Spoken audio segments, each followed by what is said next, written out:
여러분 중에는 혹시 불면증으로 고생하시는 분들이 계시는 걸로 알고 있습니다. 불면증으로 시달리는 분들에게는 정말 죄송한 말씀입니다만은 저의 최대 약점은 잠입니다. 하나님께서 사랑하는 자에게 잠을 주신다 하셨잖아요. 저는 너무너무 사랑하시는 것 같아요. 참 잠을 많이 자는 편입니다. 어려서부터 일찍 자고 일찍 일어나는 습관이 몸에 좀 있었어요. 그래서 초저녁에 잠자리에 드는 그런 편이라고 좀 생각이 됩니다. 저는 밤에 취약해요. 밤 10시간 되면은요, 스르르 저도 모르게 눈이 감기기 시작하고 적어도 10시 반 정도에는 잠자리에 들어야만 합니다. 그러고 보니까 제가 예전에 학창 시절에도 이렇게 좀 초저녁에 잠이 많아서 대부분 시험 준비할 때, 시험 공부를 할 때 새벽에 일어나서 공부했던 기억이 나고요. 제가 빛과 소금 기자로 이제 기사를 써야 되는데 기사 쓰는 것이 잘 안 돼요. 그래가지고 밀어가지고 마감 당일날 새벽에 일찍 이제 회사에 출근해가지고 뭐 새벽 한 2시쯤인가 3시쯤에 일어나서 이제 출근해가지고 기사 써서 마감 날 기사 넘기는 그런 일도 허다했던 것을 보게 됩니다. 어떤 때 보면은요, 좀 이제 10시 반이 넘어갈 때가 있잖아요. 그러면 밤 11시쯤 되면은요, 정신이 혼미해집니다. 그리고 제가 무슨 말을 했는지 비몽사몽하고 어떤 행동을 했는지조차도 참 기억이 안 날 때가 참 많이 있어요. 그럴 때마다 제가 부러운 사람이 있어요. 저희 딸입니다. 하린이는 정말 올빼미족 같아요. 그러니까 밤 늦게까지 공부를 하고 새벽까지 공부를 하거나 일을 하는 것을 보면서 참 하린이가 부럽다라는 그런 생각을 하곤 합니다. 근데요, 이렇게 잠이 많은 저에게 깨어 있으라 이렇게 주님께서 명령하시는 것은 저에게 고문하는 것과 같습니다. 심야에 깨어 있으라고 하면 저에게 있어서는요, 정말 그것만큼 힘든 일이 없는 것 같아요. 사정이 이렇다 보니까 겟세마네 동산에서 예수님께서 제자들에게 부탁하셨잖아요. 너희가 나와 함께 1시간도 이렇게 깨어 있을 수 없느냐. 주님께서 제자들에게 이렇게 부탁하신 그 말씀에도 불구하고 제자들이 자고 있었는데 그 제자들의 심정을 누구보다도 저는 잘 이해하고 있다라고 그렇게 생각하는 편입니다. 제가요, 은혜를 받았어요. 은혜 받고 나가지고 그리고 이 말씀을 이제 적용을 해보았습니다. 그래서 24시간 동안 잠을 안 잔을 적용을 했는데 그게 그렇게 어리석고 참 뭐라 그럴까요? 무식한 적용이 아니었는가 그런 생각을 한번 해보게 됩니다. 이게 말하자면 이런 것과 똑같은 것 같아요. 주님께서 외식하지 말라고 그 말씀하셨잖아요. 그래서 이 말씀 그대로 그냥 밖에 나가서 음식 사 먹지 말라는 말씀으로 적용하는 것과 똑같은 그러한 어리석음이 있었지 않았는가라는 그런 생각도 해보게 됩니다. 성경 곳곳에서 보면은요, 깨어 있으라 계속 말씀하고 계세요. 깨어 있으라, 깨어 있으라, 항상 깨어 있으라, 늘 깨어 있으라. 이러한 깨어 있으라라는 그 말씀이 저에게 있어서는 참 적용하기 어려운 말씀인데, 그러나 이 깨어 있으라는 말씀은 24시간 동안 잠을 자지 말라는 그런 말씀이 아니라는 것쯤은 우리가 상식적으로 알아둘 필요가 있습니다. 오늘 본문에서 이렇게 주님께서 깨어 있으라고 말씀하시는 이 상황은 우리가 잘 아는 것처럼 예수님께서 고난 주간에 이제 예루살렘 성에 입성하시고 그때에 우리가 고난 주간에 살펴보았던 것처럼 베다니와 그다음에 예루살렘 성을 왔다 갔다 하시면서 여러 가지 사역을 펼치시면서 특별히 이 말씀하신 곳은 예루살렘 성전에서 하신 말씀입니다.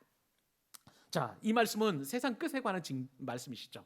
세상 이제 종말에 관한 징조에 대해서 말씀하시는 그런 내용이시고, 그때 우리는 도대체 어떻게 살아야 될 것인지 주님께서 교훈해 주시고 가르쳐 주고 계십니다.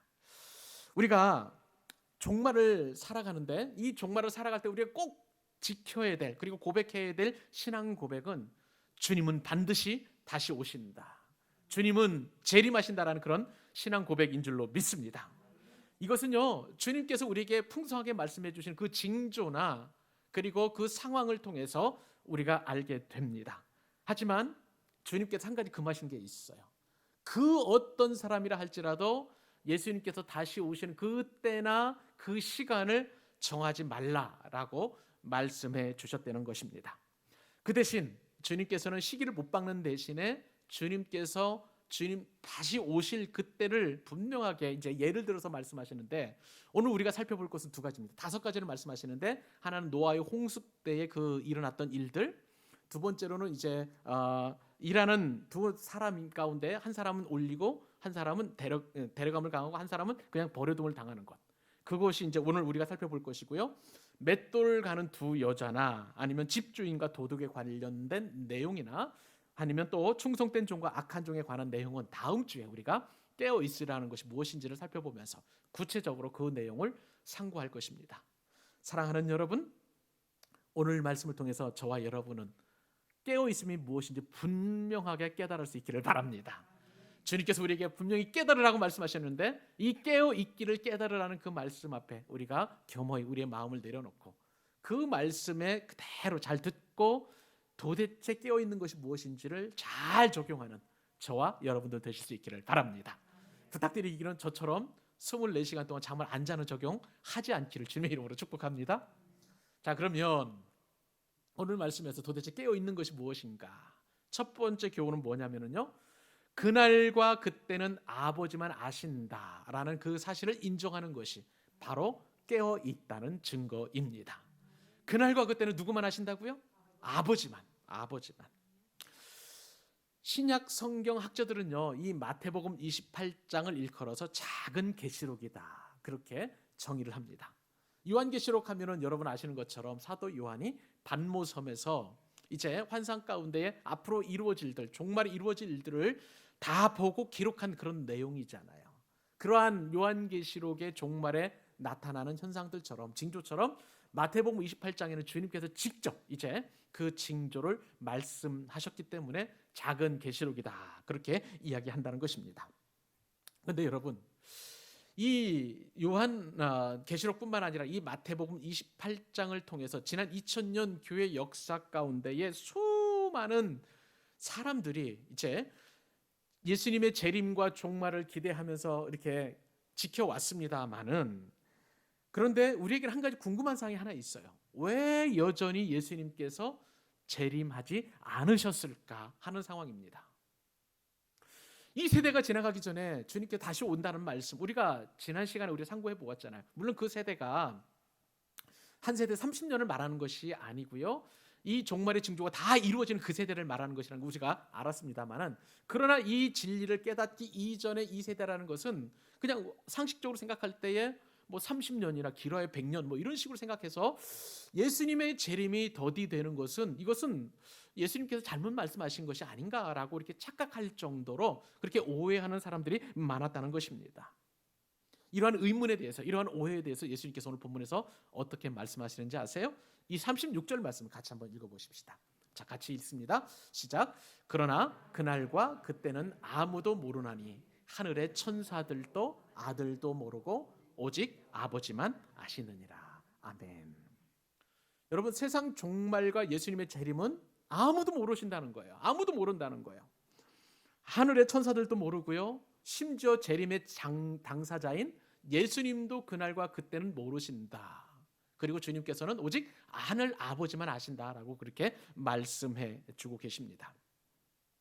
근데 교회사 2000년을 보면은요, 이 주님의 재림의 그 시기와 때를 임의적으로 해석한 사람들이 얼마나 많이 나타났는지 모르겠습니다.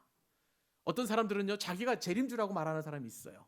그리고 어떤 사람들은 정말 그 예수님의 그 재림과 종말의 때를 못 박아가지고 얘기를 해놓으면서 수많은 사람들을 미혹을 했어요. 그 사람들은 대부분 사기꾼이었고요, 대부분 이단들이었습니다.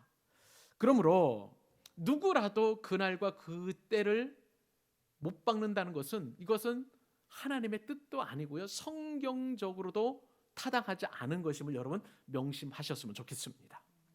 제가 기억하는 뚜렷한 사건이 한 가지 있어요. 지난 1992년 10월 28일, 그때 당시에 저는 이제 잡지사 기자였기 때문에, 기독교 잡지사 기자였기 때문에 굉장히 관심이 많았는데, 그날 어떤 일이 있었었냐면요, 다미선교회라는 그러한 이제 집단이 있었습니다.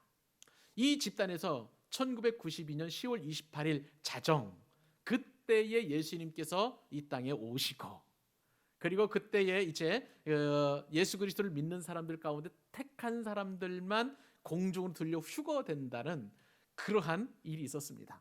그래서 수많은 사람들이 그 다미선교회 성산동에 있었어요. 마포구 성산동에 있는 그 다미선교회 건물 밖에서 막 구경거리가 난 것처럼 수많은 사람들이 운집해 있었고, 방송국의 기자들, 뭐 카메라 기자들이 쫙 포진하고 있었습니다.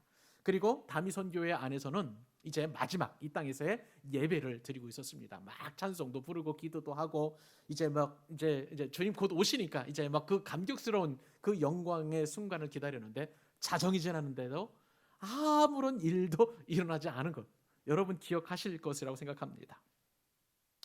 여러분, 그날요 다미선교회가 얘기한 것처럼 휴거는 일어나지 않았습니다.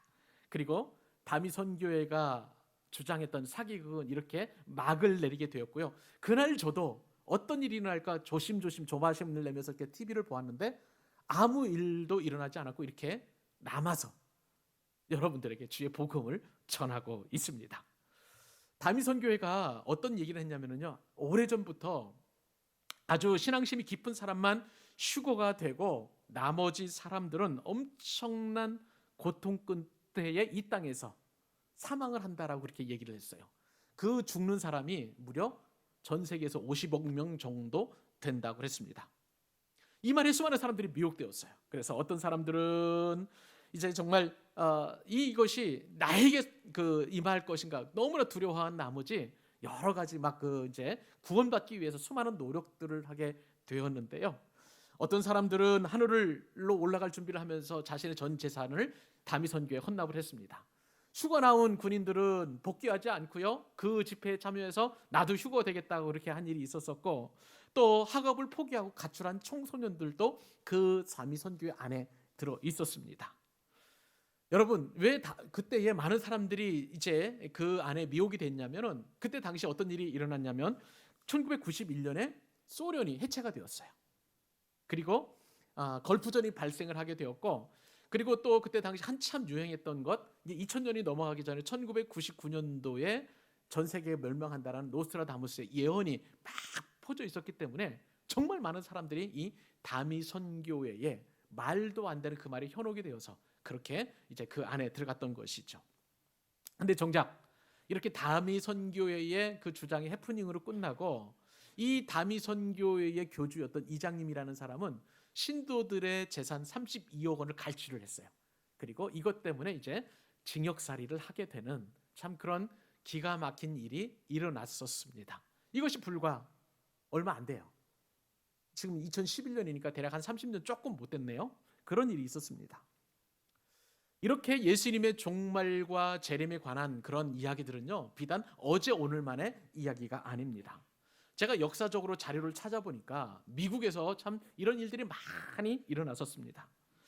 안식교 창립에 영향을 준 사람이 윌리엄 밀러라는 사람인데요, 이 사람은 다니엘서 8장과 9장에 나타난 여러 가지 예언의 징조, 세상 예언에 대한 종말에 관한 징조들을 자의적으로 해석을 해가지고 1844년 10월 22일에 예수님이 재혼한다고 그렇게 예언을 했습니다. 그때 거기에 보면 뭐 70일의 얘기도 있고 뭐 무슨 얘기도 있고 해가지고 그 날짜를 자기적으로 해석을 한 거예요. 그런데 예수님이 오시지 않았어요. 어디 그뿐입니까? 여호와의 증인 창시자 찰스 테이지 러셀이라는 사람이 있는데요, 이 사람은 1874년 그때에 예수님이 재림한다고 했었습니다마는, 그러나 이 두 사람의 예언은 우리가 알다시피 이루어지지 않았습니다. 21세기 들어서도요, 이러한 예수님의 재림과 종말에 대한 그런 예언을 못 박은 사람이 있었어요. 유명한 라디오 설교자인 해롤드 캠핑이라는 사람이 2011년 5월 21일에 예수님이 재림한다라고 이렇게 딱 못을 박았습니다. 근데 이때에 그 사람이 하는 얘기가 2억 명의 착한 그리스도인들만 휴거가 되고 나머지 사람들은 휴거가 안 된다는 거예요. 이 땅에서 엄청난 고통을 받고 죽어간다고 그렇게 예언을 했습니다. 그런데 그날 예언된 날짜에 예수님께서 공중으로 재림하지 않으셨어요. 그래서 이 사람이 한번 말을 바꿉니다. 5월 달에 오는 것이 아니라 10월 달에 오신다. 그렇게 해가지고 날짜를 바꿨어요. 근데 여러분, 우리가 아는 것처럼 2011년 10월 달에도 예수님은 다시 오시지 않았습니다. 그러면서 이 사람이 이제 죽어갈 때 어떤 얘기를 하냐면, 내가 한 얘기는 부정확했다, 나는 거짓말을 했다 라고 그렇게 참회를 하고요, 그리고 2년 뒤에 그렇게 홀로 죽어가는 고독한 그런 죽음을 맞이했다고 합니다. 지금도 미국에서는요, 무려 이렇게 시한부 종말론을 추종하는 사람들이 1200곳 정도의 집단이 있고, 이들 가운데 한 40곳 정도는 무기까지 이렇게 만들고 그 다음에 갖추고서 산악 지역에 공동체 생활을 한다고 있는 그런 하고 있다는 그런 보고가 있습니다. 여러분, 이것이 비단 미국만의 이야기일까요? 우리나라에서도요, 많은 사람들이, 적지 않은 사람들이 예수님의 재림과 종말의 시기를 그렇게 못 박은 사람들이 있었습니다. 대표적으로 에덴 수도원 박인선이라는 사람은 1960년 3월 29일 새벽 3시가 예수님의 재림의 날이라고 그렇게 못을 박았습니다. 또 동방규주 노광공이라는 사람은 1965년 8월 15일을 휴거일로 그렇게 정했습니다만은, 그러나 예수님의 재림도 휴거도 일어나지 않았습니다. 천국복음선교 구인회는 1973년 11월 10일에 예수 믿는 사람들은 다 휴거가 된다라고 했지만 그 휴거 사건은 일어나지 않았고, 또 에녹이라는 사람이, 이 사람이 장로인가 봐요, 2023년에 예수님이 재림할 것이라고 그렇게 예언했습니다만은, 그러나 우리는 그것도 믿지 않습니다. 여러분, 참 안타까운 게 있어요. 이렇게 시한부 종말론에 빠지면 현재의 삶이 심각하게 위협을 받게 됩니다. 무슨 얘기인가 하면, 아까 말씀을 드린 것처럼 이 시한부 종말론에 빠지면 자신의 현실의 삶을 다 부정하게 돼요.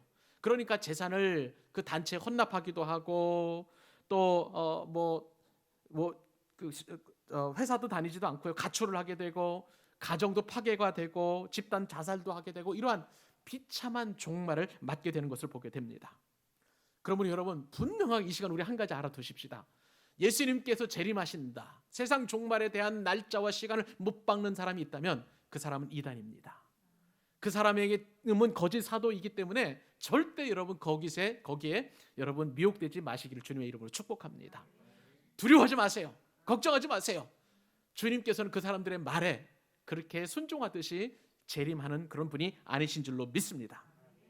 오늘 본문에서 자세히 보시면 아시겠지만, 예수님께서는 자신이 재림하시는 그 당사자이심에도 불구하고 그 재림의 시기와 때를 성부 하나님께 다 위임하셨어요. 자신이 인간으로서의 연약함을 그대로 인정하신 것이라고 그렇게 보여집니다. 예수님은 천지와 그리고 온 우주 만물을 창조하신 그런 분이세요. 그런데 그때와 그 시기를 아는 것을 그냥 성부 하나님께 위임하신 거예요. 그러다 보니까 주님께서 하신 말씀은 사실이시고, 주님도 모르시고, 주님이 모르시는 것을 구태 우리가 알 필요가 없는 줄로 믿습니다. 우리가 믿어야 될 것은요, 이 땅에 아기 예수로 오신 예수 그리스도세요. 우리의 구원을 위해서 이 땅에 오셔서 능욕을 당하시고, 그리고 십자가에 지시고 죽음에 머물러 계셨지만 사흘 만에 부활하신 예수 그리스도이신 줄로 믿습니다. 그 예수님께서 부활하셨고 하늘 우편에 계시면서 저와 여러분들을 위하여 중보하고 계시며, 아버지께서 아시는 그때와 그날을 기다리고 우리를 위하여 거처할 곳을 예비하러 가신 줄로 믿습니다. 우리는 그것을 믿으면 되는 거예요. 사랑하는 여러분을 축복합니다. 아직도 예수님이 오시지 않은 것에 대해 여러분 마음에 어려움이 있으신가요? 오늘 드리는 말씀 잘 기억하실 수 있기를 바랍니다. 왜 예수님께서 더디 오시는지. 베드로후서 3장 8절로 12절까지 제가 깁니다마는 제가 읽어드리죠. 사랑하는 자들아, 주께는 하루가 1000년 같고 1000년이 하루 같다는 이 한 가지 사실을 잊지 말라. 주의 약속은 어떤 이들이 더디다고 생각하는 것 같이 더딘 것이 아니라, 오직 주께서는 너희를 대하여 오래 참으사 아무도 멸망하지 아니하시고 다 회개하기에 이르기를 원하시느니라. 그러나 주의 날이 도둑같이 오리니 그날에는 하늘이 큰 소리로 떠나가고 물질이 뜨거운 불에 풀어지고 땅과 그 중에 있는 모든 일이 드러나리로다. 이 모든 것이 이렇게 풀어지리니 너희가 어떠한 사람이 되어야 마땅하냐? 거룩한 행실과 경건함과 하나님의 날이 임하기를 바라보고 간절히 사모하라. 아멘. 예수님이 오심이 더딘 이유는 딱 한 가지예요. 오래 참으시사 회개와 구원을 이루시기 위한 하나님의 뜻이 있는 줄로 믿습니다. 이것은 하나님의 사랑이기 때문에 주님은 더디 오시는 것이에요. 하나님의 섭리이기 때문에 모든 사람이 구원받도록 그렇게 오래 참으셔서 기다리고 계시는 딱 한 가지 이유입니다. 그러므로 사랑하는 여러분, 우리는 예수님께서 다시 오신다는 것에 대한 날짜와 시기를 그곳에 관심을 갖는 것보다 한 영혼이라도 주께로 구원받는 일에, 내가 사랑하는 나의 가족, 내 자녀들, 내 부모님, 내 형제, 그리고 내가 사랑하는 사람들이 주께로 돌아오게 하는 일에 관심을 갖고 그 사람 주께로 돌아오기까지 오래 참으시는 하나님의 인내와 그리고 하나님의 뜻을 깨달아서 주님의 재림을 사모하고, 무엇보다도 오늘 주신 말씀과도 같이 그날과 그때는 오직 아버지만 아신다는 사실을 인정함으로 늘 깨어있는 여러분 되시기를 주님의 이름으로 축복합니다. 두 번째로 우리가 늘 깨어있다는 것은 도대체 무엇을 말하는 것일까요? 그것은요, 말씀과 기도로 주님께서 다시 오심이 가까웠음을 깨닫는 것이 바로 깨어있다는 증거입니다. 다른 것이 아니에요. 오직 말씀과 기도로만 이것이 가능하다는 것입니다. 여러분, 마태복음 24장에는요 예수님께서 오실 때에 5가지 예를 들어주신다고 말씀을 드렸어요. 그 중에 제일 첫 번째 예가 노아의 홍수 사건입니다. 우리가 잘 아는 것처럼 창세기 7장에 보면 노아의 홍수 사건 기록되어 있잖아요. 그런데 이 노아의 홍수 사건에서 노아와 8 식구만 구원을 받고 그때 살았던 수많은 사람들은 다 멸망하고 심판을 받게 되었습니다. 예수님의 재림도 노아의 홍수 때와 똑같이 그런 일이 일어난다고 말씀하시는 것이에요. 오늘 본 말씀 37절, 38절, 39절 같이 한번 읽어보기를 원합니다. 시작. 노아의 때와 같이 인자의 임함도 그러하리라.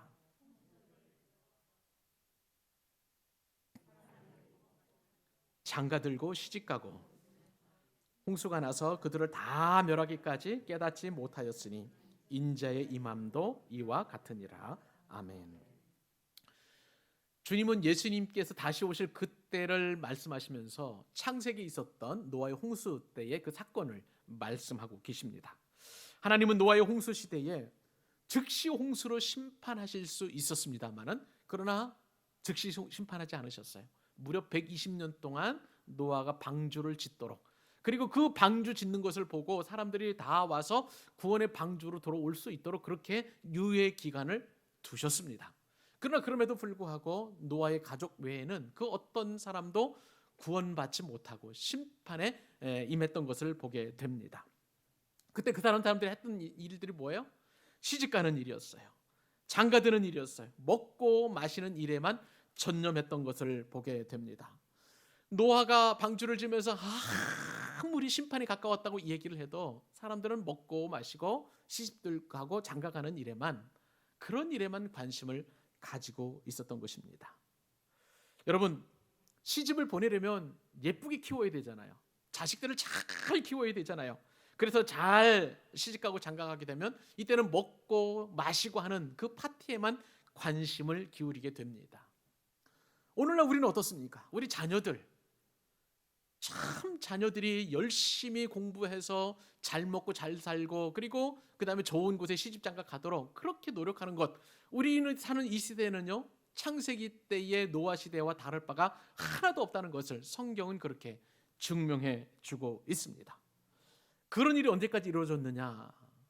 심판이 이루어지는 그 당일날까지, 심판이 이루어지는 그 당일날까지 사람들은 먹고 마시고 시집가고 장가가는 일에만 그렇게 관심을 가지고 있었던 것입니다. 예수님께서 재림하실 때도 똑같은 일이 일어난다고 주님께서 말씀하고 계시는 거예요. 사람들은 예수님께서 다시 오실 것이라는 소식을 이미 다 들어서 알고 있습니다. 또 예수님의 재림이 임박했다는 수많은 징조들, 우리가 지금까지 계속 묵상해 왔잖아요. 매 주일마다 그렇게 상고해 왔잖아요. 처처의 기근이 일어나고 사람들의 사랑이 식어지고 전쟁의 소문이 늘어나고, 이런 모든 징조들이 다 주님께서 재림하신다라는 그런 징조와 상황들인데도 불구하고 마치 예수님의 재림은 먼 훗날 이루어질 일이거나 아니면 아예 이루어지지 않을 것처럼 그렇게 여전히 지금은 먹고 마시고 시집가고 장가가고 애들 교육시키는 일에만 전념하고 있다는 것을 주님께서는 말씀하고 계시는 거예요. 여러분, 우리가 있잖아요. 말씀과 기도를 깨어있지 않으면 우리는 계속 이것에만 노력하게 될 것입니다. 이 시간 우리는 너무 바빠서 하나님의 뜻을 깨닫지 못하는 것은 아닌지 돌아보아야 될 줄로 믿습니다. 여러분, 이 시간에 분명하게 우리 한 가지만 기억하십시다. 바쁜 그리스도인은 나쁜 그리스도인이에요. 다시 한번, 바쁜 그리스도인은 나쁜 그리스도인임을 여러분 꼭 명심하실 수 있기를 바랍니다. 19세기 위대한 전도자 D.L. 무디라는 사람이 있습니다. 이 사람은 위대한 전도자인데요, 저는 이분의 전도보다도 더 귀하게 보는 것이 기도 생활이에요. 이분이 하시는 말씀이 나는 너무 바빠서 기도한다라고 그렇게 고백했습니다. 종교개혁자 마틴 루터 여러분 잘 아시죠? 나는 종교개혁 때문에 너무나 바쁜 나머지 하루에 3시간 동안 기도해야 한다라고 그렇게 고백을 했습니다. 노예 해방을 위해서 남북전쟁에서 북군의 그리고 대통령 역할을 했던 아브라함 링컨 여러분 잘 아실 거예요. 그때 남북전쟁이 일어났었을 때 전쟁 그 바쁜 와중에도 아브라함 링컨은 전쟁 상황이 있지 않았어요. 그를 가장 많이 목격할 수 있었던 곳은 기도실이었다고 합니다. 너무나 바쁘니까 기도했던 믿음의 위대한 사람들을 그렇게 우리는 알고 있습니다. 여러분, 깨어있으라는 말은 그냥 아까 제가 농담 삼아서 말씀드린 하루 24시간 동안 깨어있다는, 잠자지 말라는 그런 뜻이 아니에요. 무슨 말씀이냐 하면은 이 깨어있다는 것은 기도와 연관이 됩니다. 예수님께서 누가복음 21장 36절에서 이렇게 말씀하세요. 항상 기도하며 깨어있으라. 저를 따라서 한번 읽어보실래요? 항상 기도하며 깨어있으라. 깨어있는다는 것은 기도한다는 의미예요. 늘 기도하는 것이 바로 깨어있다라고 성경은, 예수님은 말씀해 주고 계시는 것입니다. 사랑하는 여러분, 방향과 관심을 기도에 두는 것, 그것이 바로 깨어있는 증거입니다. 그러므로 기도는 노동이에요. 거룩한 노동이고 신성한 노동인 줄로 믿습니다. 우리가 땀을 흘려야 수확물을 얻는 것처럼 기도로의 무릎을 꿇어야 우리에게는 영적인 안목이 생기게 되고, 그리고 시대의 징조와 예수님의 재림의 그런 상황들을 파악할 수 있게 되는 거예요. 사랑하는 여러분들을 축복합니다. 기도로 깨어 있으시기를 바랍니다. 다른 것은 아니에요. 기도로 깨어 있기를 바랍니다. 제가 아는 병원 원장님이 계세요. 이 원장 집사님은요, 병상을 700베드 정도면 굉장히 좀 중대형 병원 정도 되는 큰 병원 있잖아요. 이 병원 원장님 얼마나 바쁘시겠습니까? 그 바쁜 와중에도 이 원장님 집사님은 주일 예배 가시고, 주일 오후 예배 가시고, 또 소그룹 다락방도 하시고, 수요 예배, 금요 기도회, 새벽 기도회까지 모든 공예배를 다 참여하시면서 그렇게 하나님을 기쁘시게 하는 삶을 살고 계십니다. 근데 이렇게 바쁜 병원장 집사님 하시는 말씀이 있어요. 내가 너무나 바빠서 예배에 못 오고, 내가 너무나 바빠서 말씀을 못 보고, 내가 너무 바빠서 다락방을 참석하지 못하는 것은 핑계에 불과하다. 그렇게 이야기를 하시는데 얼마나 많은 도전이 되었는지 모릅니다. 저는 솔직히 생각을 해보니까 그 집사님보다도 저는 덜 바쁜 것 같아요. 물론 정신없이 바쁜 일이 많이 있습니다만은, 하물며 여러분들은 어떻겠습니까? 너무 바빠서 기도하는 여러분 되실 수 있기를 바랍니다. 여러분, 우리의 삶에서 일륜지 제사는요, 시집가고 장가가는 일 맞아요. 큰 일입니다. 그러나 그 일이 중요하다고 해서 예수님의 재림의 징조들과 시대적 상황들이 이렇게 주님이 정말 곧 오실 것에 대한 그런 일들이 이루어지고 있는 이때에 우리가 기도를 소홀히 하면 우리는 멸망당하고 말 것입니다. 깨어있는 사람은 홍수를 대비했던 노아와 그리고 8 식구처럼 하나님의 말씀에 순종하는 사람들이에요. 기도하니까 순종할 수밖에 없는 것이고요, 그 순종은 하나님의 말씀을 지킬 때 가능한 줄로 믿습니다. 말씀과 기도는 세상 끝날과 예수님이 재림이 가까웠음을 우리가 깨달을 수 있는, 깨어있는 방법이 아주 가장 중요한 거예요. 그러므로 사랑하는 여러분, 우리 매일매일 기도하십시다. 새벽에 일어나서 하나님 앞에 오늘 하루 시작하게 하신 것 감사하십시오.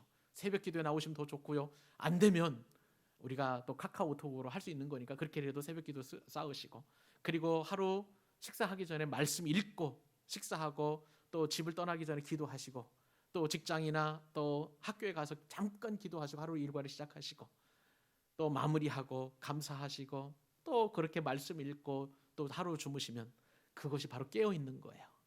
영적으로 깨어있는 여러분 되시기를 주님의 이름으로 축복합니다. 마지막 한 가지, 오늘 말씀을 통해서 우리가 깨어있다는 것이 무엇이냐는 것을 살펴볼 때 세 번째 교훈은요, 일상에서 첫사랑의 믿음으로 주님의 재림을 준비하는 것이라는 사실입니다. 굉장히 중요한 거예요. 다시 한번, 일상에서 첫사랑의 믿음으로 주님의 재림을 준비하는 것이 깨어 있다는 것입니다. 이것을 잘 기억하실 수 있기를 바랍니다. 여러분, 깨어 있어서 예수님의 재림을 준비한다라고 준비하는 그런 목사님 한 분 계셨어요. 제가 들은 얘기인데 평생 이 목사님은 잠옷을 안 입고 와이셔츠에 넥타이를 메고 양복 윗도리는 항상 머리맡에 두고 잠을 잤다는 그런 목사님 이야기를 들었습니다. 여러분 어떠세요? 신령해 보이십니까? 저는 그 이야기를 듣고 정말 순진하고 착한 분이신 것은 사실인 것 같지만 이 어린아이도 아니고 목사님이 그러시면 안 되는데 라는 그런 생각을 가졌습니다. 여러분, 잘 때 잠옷을 안 입고 정장 차림으로 잔다면 그것이 정말 깨어있는 삶일까요? 저는 아니라고 봐요. 이것은 잘못 적용한 거예요. 예수님의 재림을 준비하는 일은 일상을 벗어나서 특별한 삶을 사는 것이 아니라 바로 일상생활 가운데에 예수님의 재림이 임한다는 겁니다. 그러니까 우리는 예수님의 재림을 일상에서 맞이해야 되는 거예요. 오늘 말씀 잘 보실래요? 40절로 41절 42절 같이 한번 읽어보십시다. 자, 시작. 그때에 두 사람이 밭에 있음에 한 사람은 데려가고 한 사람은 버려둠을 당할 것이요 두 여자가 맷돌질을 하고 있음에 한 사람은 데려가고 한 사람은 버려둠을 당할 것이니라. 그러므로 깨어있으라. 어느 날에 너희 주가 임할런지 너희가 알지 못함이라. 아멘. 여러분, 오늘 본문에서 예수님이 말씀하신 걸 잘 귀담아 들으니 예수님이 재림하실 때에 두 사람이 밭에 있다는 거예요. 그래서 한 사람은 데려감을 당하고 한 사람은 버려둠을 당한다. 그렇게 주님께서 말씀하십니다.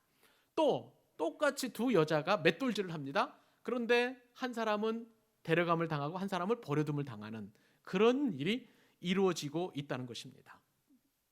오늘 본문과 비슷한 내용이 나오는 누가복음 17장에는요 심지어 이런 비유도 있어요. 두 사람이 잠을 자다가 한 사람은 데려감을 당하고 한 사람은 버려둠을 당한다. 여러분, 이 말씀을 제가 묵상해 보면서 아주 섬뜩한 그런 느낌을 받게 되었습니다. 두 사람이 똑같이 밭일을 합니다.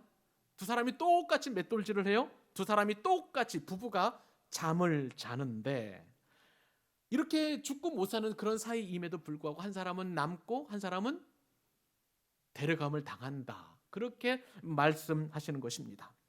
두 사람 다 똑같아요. 장소도 똑같고 하는 일도 똑같고 똑같이 잠을 자는 일도 똑같은데 한 사람은 남겨져 있고 한 사람은 들림을 받는 그런 일이 이루어진다는 것입니다. 우리는 여기서요 구원에 관한 여러 가지 귀한 통찰을 하나 얻게 되는데, 여러분 예수님께서 재림하실 때에는요 한 가지 꼭 기억하십시다. 주님의 재림은 우리가 일하는 현장에서 이루어진다는 사실이에요. 여러분이 열심히 직장에서 일하고 열심히 공부하고 열심히 또 사업장에서 일할 때에 여러분들은 주님께서 들어 올리심을 받는 그런 은혜를 주실 줄로 믿습니다. 또한 잠잘 때도 마찬가지죠. 그러니까 우리는 이 말씀을 통해서 어떻게 적용하면 되냐면요, 우리가 주님을 다시 오심을 맞는다고 해가지고 짐을 싸가지고 기도원 가지 말아야 된다는 거예요. 수도원 갈 필요가 없다는 것입니다. 할렐루야. 우리는 그냥 주어진 일상에서 열심히 가족을 위해서 일하고 내 또 어떤 그 미래를 준비하면서 그리고 또 열심히 일하는 가운데 심지어는 잠자는 가운데에 주님께서 다시 오시면 우리는 그대로 믿음으로 들어 올림을 받게 되니까 굳이 이것을 위해서 우리가 막 교회에서 열심히 기도하고 막 이 주님께서 다시 오신다는 그날을 못 박혔으니까 와가지고 막 기도하고 이럴 필요가 없다는 거예요. 사랑하는 여러분, 이것이 은혜인 줄로 믿습니다. 주님을 이 말씀을 정확하게 기억하셔서 우리가 열심히 일하는 그 상황 속에서 그리고 주님께서 원하시는 그때 우리가 저와 여러분이 들림을 받는 그런 거룩한 은혜를 누리실 수 있기를 바랍니다. 또 예수님의 재림은요 우리가 예상치 못하는 시간에 이루어진다는 사실이에요. 예수님이 재림하신다면 어떻게 밭에 나가서 일을 할 수 있겠습니까? 예수님이 재림하신다면 어떻게 맷돌질을 할 수 있을 것이며 예수님이 재림하신다면 어떻게 잠을 잘 수 있겠습니까? 그런데 이렇게 열심히 일하고 잠자고 그리고 또 수고하는 그 일 가운데에 예고도 없이 주님께서 재림하신다 하시니 이것이 우리에게 복인 줄로 믿습니다. 여러분 세상 종말에 가까운다고 생각해 보세요. 얼마나 두려운 일이겠어요. 심지어 우리가 시한부 인생의 그런 어떤 시간을 그렇게 못 받게 되면 우리 참 두렵습니다. 죽음을 맞이하는 것이. 그런데 주님께서 다시 오실 때는 그냥 평범한 일상 가운데 오신다는 것은 우리에게 얼마나 이것이 큰 축복인지 주님께서 역으로 말씀해 주시는 줄로 믿습니다. 여러분, 또한 우리가 한 가지 더 생각해야 될 것은 우리의 들어올림을 받는 그 구원의 사건, 그리고 예수님의 심판은 하나님이 주권을 가지고 계시다는 사실이에요. 우리는요, 그렇기 때문에 사람은 철저히 수동태입니다. 쉽게 말하면 우리는 당하는 거예요. 주님이 다시 오실 때의 데려감은 우리의 조건과 상관이 없습니다. 주님께서 우리를 보시고 그냥 데려가시는 거예요. 그러니까 우리가 구원을 위해서 어떠한 노력을 할 필요도 없는 것입니다. 우리는 그저 예수 그리스도를 믿기만 하면 이제 들어올림을 받는, 데려감을 당하는 그런 은혜가 우리에게 주어지는 줄로 믿습니다. 그러므로 여러분은 우리가 천국 가기 위해서 이것을 바꾸어 주고 이런 환경도 바꾸어 주시고 그렇게 하나님 앞에 매달릴 필요가 없는 거예요. 주신 은혜의 환경에 감사하면서 지금 이 순간 우리가 삶의 최선을 다하면 그때 우리는 주님께 데려감을 당하게 되는 줄로 믿습니다. 결국 깨어있다는 것은 무엇이냐면 이 말씀을 통해서 믿음으로 예수님의 재림을 준비하는 것인 줄로 믿습니다. 우리가 데려감을 당하는 조건이 뭐예요? 똑같은 두 사람이 있습니다. 그런데 한 사람은 데려감을 당하고 한 사람은 그냥 버려둠을 당하는 거예요. 그 이유가 뭐예요? 믿음이 있느냐 없느냐 차이예요. 우리가 구원을 받는 거 다른 이유가 아니죠? 믿음 때문인 줄로 믿습니다. 주 예수를 믿으라, 그리하면 너와 내 집이 구원을 얻으리라. 천하 인간의 구원을 얻을 만한 다른 이름을 우리에게 예수님이 주신, 하나님 주신 바가 없어요. 예수 그리스도의 이름만 믿기만 하면 우리는 구원을 받게 되는 것입니다. 주님께서 다시 오실 때 우리는 그냥 그렇게 들여 올리는 그런 은혜를, 그렇게 데려감을 당하는 그런 복을 누리게 됩니다. 그런데 여러분, 믿는 것도 한 가지 더 기억해야 될 것이 있는데 그것은 뭐냐면요, 첫사랑의 믿음이에요.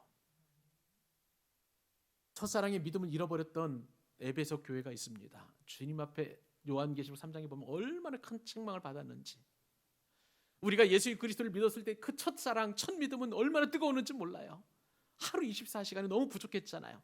성경 읽어도 성경 더 읽고 싶고, 기도하고 싶고, 또 찬송하고 싶고, 그리고 내가 이 주님 만난 것이 너무나 뜨거워서 주의 복음을 전하지 않으면 견딜 수 없을 만큼 큰 은혜의 그 불덩어리가 우리들 마음 가운데 있었잖아요. 그런데 예수 믿는 것이 시간이 지나니까 이제는 화석화되었어요. 차갑게 식어져 버렸어요. 형식화되었어요. 주님께서는 그 첫 믿음을, 첫 사랑을 다시 회복하시기를 원하십니다. 사랑하는 여러분, 우리는 분명하게 주님이 다시 오실 때, 내가 알지도 못하는 때 이제 오실 텐데, 내가 데려감을 당할지 그리고 버려둠을 당할지 분별하는 것은 딱 한 가지입니다. 내 마음 가운데 뜨거운 첫사랑의 그 믿음이 있는가. 첫사랑의 그 믿음이 있는 사람에게는요, 복음을 전하고자 하는 그런 열정이 있습니다. 그러니까 내가 사업을 해도, 직장 생활을 해도, 공부를 해도, 그리고 또한 가정 생활을 해도 누군가에게 복음을 전하고 또 하나님과 깊은 교제를 나누고 있다면 그분은 틀림없이 깨어있는 분이에요. 그분은 주님께 다시 오실 때에 데려감을 당하게 되는 것입니다. 그러나 여러분, 다 식어져 버렸어요. 냉랭합니다. 말씀을 들어도 도대체 은혜가 안 되고 성경을 읽을 생각도 없고 기도조차 안 된다면 여러분, 내 첫사랑이 과연 남아있는가 냉정하게 생각해 보실 수 있기를 바랍니다. 이 자리에 계신, 그리고 저와 함께, 우리와 함께 같이 예배드리는 모든 믿음의 권속들을 축복합니다. 오늘 주신 말씀과도 같이 첫사랑의 믿음을 회복하실 수 있기를 바랍니다. 그럴 때 일상에서 주님께서 다시 오실 때에 우리는 데려감을 받는, 데려감을 당하는 놀라운 선물을 얻게 될 줄로 믿습니다. 그 믿음으로 한 주간 동안 열심히 사업하시고 직장 생활하시고 공부하시고 그리고 전도하시고 사랑하실 수 있기를 우리 주님의 이름으로 축원합니다.